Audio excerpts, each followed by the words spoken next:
Ini bukanlah perjalanan yang berangkat dari rasa percaya diri. Setelah kegagalan sebelumnya, ada keraguan yang terbawa dalam tas carrier. Tapi justru dengan bekal keraguan, saya memberanikan diri untuk berangkat ke sebuah negeri surganya pegunungan. Karena terkadang, yang paling penting dari sebuah pendakian bukanlah puncaknya, melainkan kesediaan untuk tetap berjalan walau tanpa sebuah kepastian.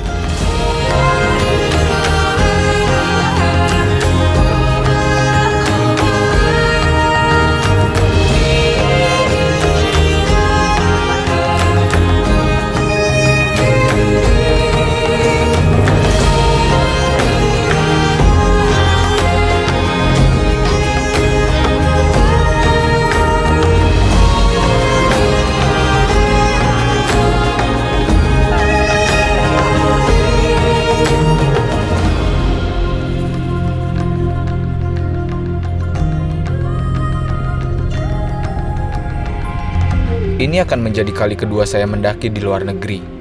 Kali pertama adalah Gunung Kinabalu, Malaysia, yang sedihnya pada saat itu tidak bisa summit karena cuaca buruk. Hal tersebut tentu berdampak pada diri ini. Bagaimana kalau kali ini kejadiannya serupa? Bagaimana kalau saya kembali gagal? Meski begitu, saya membulatkan tekad dan tetap berangkat ke surganya para pendaki, Nepal. Saya pun berangkat sendirian dari kampung halaman, Bandung. Sebelum nanti di Kathmandu akan bergabung dengan beberapa traveler lainnya. Lalu kemanakah saya akan mendaki? Ke Annapurna Circuit.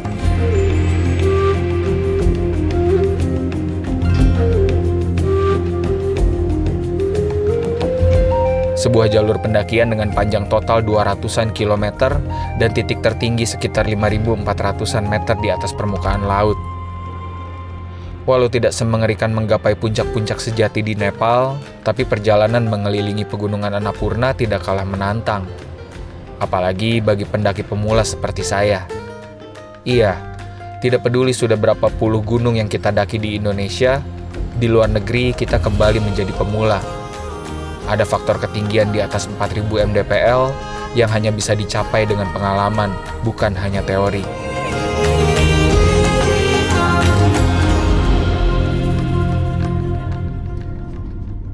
Perjalanan dengan jalur udara membawa saya menuju Thailand terlebih dahulu.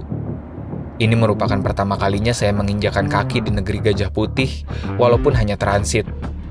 Itu pun harus terburu-buru, sebab jadwal antara pesawat cukup berdekatan. Sudah begitu, salah satu petugas sempat hilang dari biliknya, membuat orang-orang yang sudah terburu-buru jadi panik. Kita langsung transfer menuju internasional. Transit pertama kalinya saya ke Thailand. Dan tadi ternyata ramai banget orang karena sedang Persib tanding di sini. Sayang saya tidak bisa menonton. Oke, jadi di sini masih orangnya nggak ada ya, padahal kita udah mepet banget. Nah ini siapa namanya Kak? Hai, saya Naila. Naila? Iya. Nah, ini mau ke Nepal juga? Iya, saya mau ke sengaja Nepal. ketemu ya? Iya, sengaja. Tapi beda tujuan? Beda tujuan. Kalau aku mau ke Langtang. Say hi. Hai, from Nepal. Ya, oke nanti ketemu di trek ya. Ketemu lagi ya, lanjut ya, Pak. Sukses Kak. Thank you. Pulang dengan selamat. Amin ya Allah. Oke, pemeriksaannya rada lama ini jadi terlambat.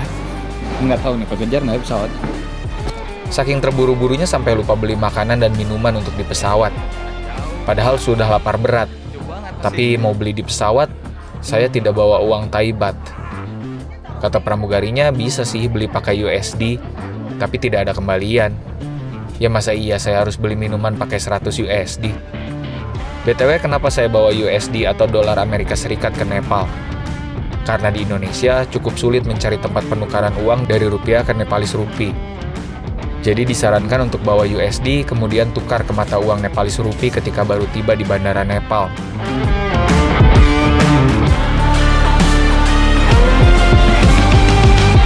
Oke, akhirnya kita udah nyampe di Nepal. Tepatnya di Kathmandu. Kita akan mengurus registrasi dan administrasi terlebih dahulu.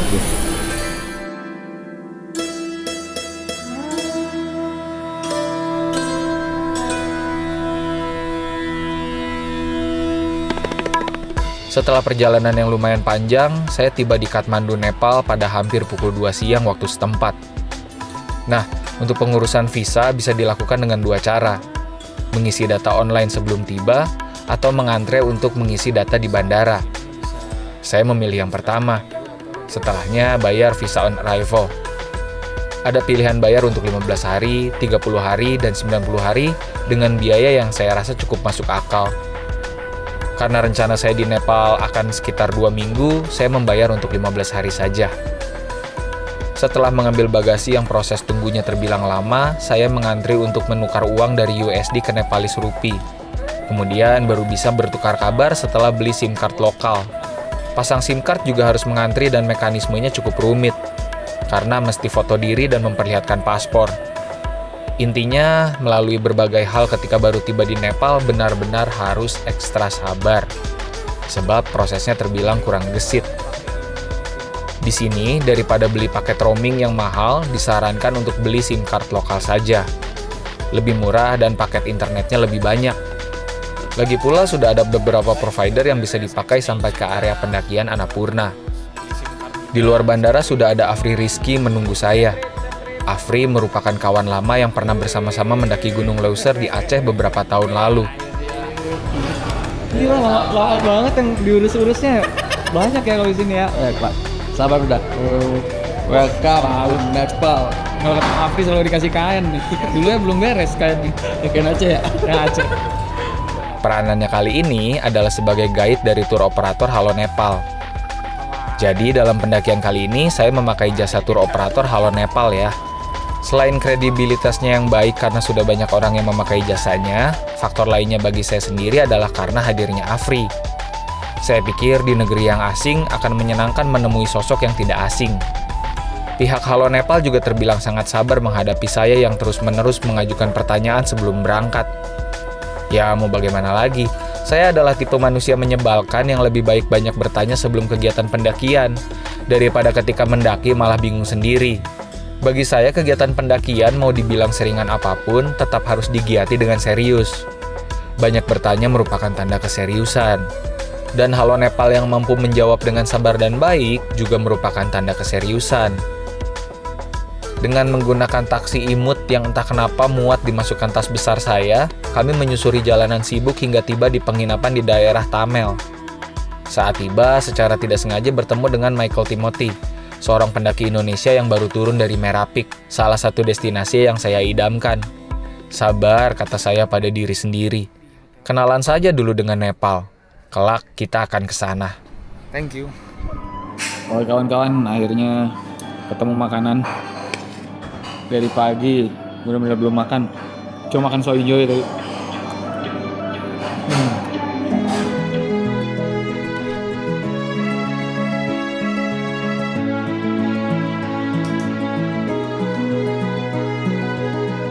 Karena ternyata di kamar ini saya harus berbagi dengan orang yang belum saya kenal, jadi lebih baik kita packing dulu biar ketika orang itu datang nggak berantakan. Karena ini berantakan banget, ini barang-barang saya packing dulu apa yang harus dibawa besok. Lalu besok udah mulai mobilan, dan sisa barang ini bisa ditaruh di duffel bag, dan duffel bagnya ternyata bisa ditaruh di hotel ini kan ini. Nepal lebih lambat 1 jam 15 menit dibandingkan waktu Indonesia Barat. Perbedaan waktu yang tidak bulat tersebut disebabkan jam nasional Nepal yang ditetapkan mengikuti posisi bujur matahari di wilayahnya secara presisi, bukan dibulatkan seperti zona waktu Indonesia. Ketinggian di Kathmandu sendiri sekitar 1.300-an mdpl, sebuah titik awal yang sudah cukup tinggi, membuktikan betapa Nepal memang negeri pegunungan. Saya kemudian berkenalan dengan Willy Eriko, seorang food scientist yang sudah pergi ke berbagai negara. Willy akan menjadi teman satu tim saya. Bersama Willy dan Afri, saya menghabiskan malam di Tamel, menyantap makanan yang ramah di mulut dan ramah di kantong. Setelahnya kembali ke penginapan. Sepengetahuan saya, kawan sekamar datang larut malam. Saya lupa-lupa ingat, sudah mengantuk berat. Halo. Jadi Bapak Afri ini dulu yang mengantar kami ke Leuser dan ketemu lagi. Katanya memang udah lebih banyak ke Nepal dari sebelum kita ketemu ke Leuser juga Pak ya? Iya, dari dulu udah sering ke Nepal. Dan ini kayak udah jadi base camp di area Tamel, area Tara Hotel. Begitu. Welcome back ya. Selamat ketemu kembali. Lanjutkan juga. Paginya saya baru sadar, Ternyata memang benar, kawan sekamar datang larut malam. Namanya Anggun Respati, seorang pilot yang nanti akan mengejutkan saya dengan faktanya tersendiri. Saya juga berkenalan dengan Mini Wibowo yang berasal dari Padalarang dan Risya Ayu Wardani, seorang Indonesia yang bekerja di Australia. Dua orang ini meskipun memiliki perbedaan usia yang cukup jauh, merupakan sahabat yang sering berkegiatan bersama di alam. Karena Mini Wibowo adalah yang paling muda di antara kami, dalam tanda kutip, kami memanggilnya Bunda Mini. Nah, di sini kalau mau nyebrang bebas. Tinggal jalan aja. Gak usah takut. Karena mereka percaya kita sama-sama mengerti. Nah, itu konsepnya. Kami pun menuju sebuah kafe tempat akan briefing sebelum melakukan pendakian. Nanti ada namanya Porter Kolektif. Porter Kolektif itu bakal membawakan 20 kilo totalnya. 20 kilo dari 4 orang. Jadi 20 kilo dari 4 orang, setiap orang itu 5 kilo. Jadi itu dipisahin, barang yang mau dibawa porter sama barang yang bakal dibawa pribadi. Datang dua orang terakhir dalam tim kami, yaitu Safira Kurata dan Stefani Teja, yang baru beres lari pagi. Mereka berdua merupakan yang tiba paling pertama di Nepal karena ingin jelajah kota terlebih dahulu sebelum mendaki. Safira merupakan pegawai korporat di Jakarta, sementara Stefani merupakan chef di Australia. Mereka berdua hobi lari, sampai-sampai ketika sudah di Nepal pun, tiap pagi kegiatan mereka ya lari. And the first day was like the government like killed some people. I mean the police, they hit some people. And the next day everyone is a bit angry, and they like burn the government properties, some houses and other properties of the politicians. And the people, they showing the frustration by burning everything. So it was scary for many people, and also it's sad that some people lost their life. I'm sorry to hear that. Yeah, but at the end we got what the government was collapsed, and we hope that the new government will be better. Berada di grup ini, melihat profesi-profesi mereka benar-benar menundukkan diri saya. Di sisi lain, menyenangkan rasanya bisa mendaki bersama orang-orang dengan latar belakang hebat. Dan kejutan dari Anggun adalah, ternyata dia kawan SMP saya waktu di Jakarta Timur dulu, tepatnya di SMP 81. Bukan hanya itu, saya yang hanya menghabiskan kelas 6 SD di Jakarta pun satu SD dengan Anggun, yaitu DSD Angkasa 9 Jakarta Timur. Gilanya, saya benar-benar lupa tentang Anggun dan Anggun benar-benar lupa tentang saya. Jadi kami saling mengonfirmasi lewat grup alumni, dan ternyata memang kami berdua betulan kawan lama. Bayangkan, teman masa kecil, puluhan tahun tidak berjumpa, kemudian bisa satu kamar ketika di Nepal. Di Nepal. Bapak Anggun, SMP di mana tadi? 81 Luang Buaya. Sama teman-teman SMP bangsa. Satu alma mater kita. Anak lubang nih. Sama-sama tua. Berarti kalau karya wisata dulu ke monumen sebelah doang ya? Asli, tinggal nyebrang doang. Nongkrong suka di Kober. Kathmandu sendiri merupakan ibu kota Nepal sekaligus gerbang utama menuju Himalaya. Sebuah kota yang hidup di antara kesibukan, sejarah, dan pegunungan. Secara geografis, Kathmandu berada di Kathmandu Valley pada ketinggian sekitar 1.300 sampai 1.400 mdpl. Dan itu membuat udara di sini terasa lebih tipis dibanding banyak kota di Indonesia. Lembah ini dikelilingi perbukitan, dan sejak awal kedatangan mudah dipahami kenapa Nepal disebut negeri pegunungan. Nepal menyimpan puncak-puncak dunia. Dari 14 puncak tertinggi di dunia, 8 diantaranya bisa diakses dari Nepal. BTW, 14 puncak tertinggi dunia berbeda dengan Seven Summits of the World loh ya. Seven Summits of the World merupakan 7 puncak tertinggi yang ada di 7 benua.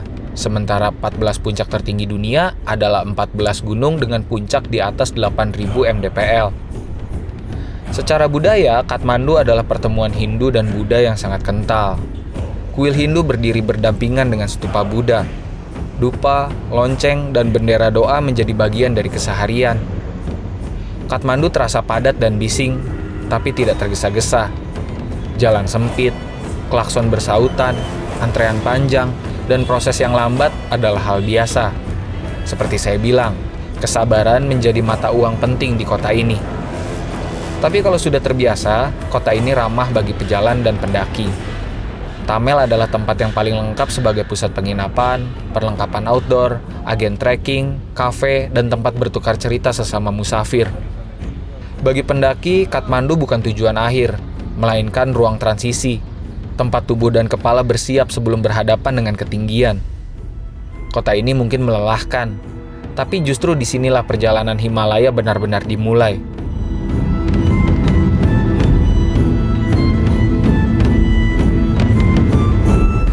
Oke, tadi setelah mengukur dan menimbang, jadinya tetap kena 10 kilo lebih lah ini sama air sama kamera. Terus kalau yang untuk porter 5 kilo kurang, sekitar 4,7 kilo. Jadi ini aman, tapi nggak tahu secara dimensi ini aman ya. Selepas berbelanja perlengkapan yang dirasa kurang, kami kembali ke penginapan. Di kamar masing-masing, finalisasi packing peralatan yang akan dibawa sendiri, memisahkannya dengan yang akan dibawa porter, juga dengan yang akan dititipkan di penginapan. Jatah untuk dibawa porter adalah 5 kg per orang. Walau begitu, yang harus saya bawa di tas carrier sendiri tetap saja berat, sebab dipenuhi perlengkapan kamera. Sorenya kami briefing dengan seorang guide lokal sekaligus sahabat Afri bernama Man Kumar Tamang. As a local tour operator from the Nepal, in Allo Nepal, and we are together since 2019 before COVID also. And we have been organized many trip, everyone success. And now I will lead you also. Come tomorrow, we will be in one family. Dia menjelaskan lagi proses pendakian beserta beberapa rute yang bisa saja kami potong dengan mobil. Jadi pada praktiknya, kami tidak mesti menempuh 200 km. Malamnya kondisi fisik saya menurun, tiba-tiba meriang. Untung saja Willy bawa obat-obatan yang cukup lengkap. Selepas menenggak obat, saya tertidur lelap. Oke kawan-kawan, saatnya istirahat dulu. Tapi entah kenapa malam ini saya ngerasa kurang enak badan. Mungkin karena kecapean ya. Jadi sedikit gimana gitu. Nah, semoga besok baikan deh. Lemes.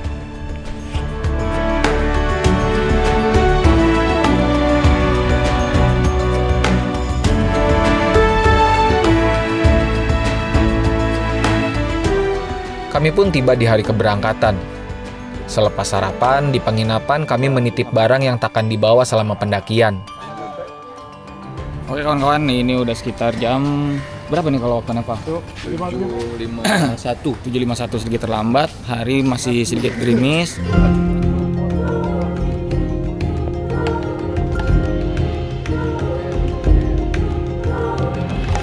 Pada hampir pukul 8 pagi, kami mulai menyusuri aspal. Jalan raya yang kosong bukanlah hal yang kerap terjadi. Biasanya orang-orang harus menghabiskan waktu lebih lama dalam kemacetan yang terbilang parah bahkan jika dibandingkan dengan di Indonesia. Tapi karena sedang ada perayaan Dashain, perayaan terbesar dan terpenting di Nepal, dirayakan oleh umat Hindu untuk menghormati kemenangan kebaikan atas kejahatan, berdampak jalanan yang sepi. Sebab orang-orang sedang berkumpul bersama keluarga di kampung halaman masing-masing. Aspal mulus perlahan berganti menjadi jalanan rusak, tapi masih bisa ditempuh dengan mobil tipe minibus seperti yang kami gunakan. Kami cuma makan satu kali di perjalanan di sebuah rumah makan yang mirip dengan kalau kita melintasi puncak Bogor.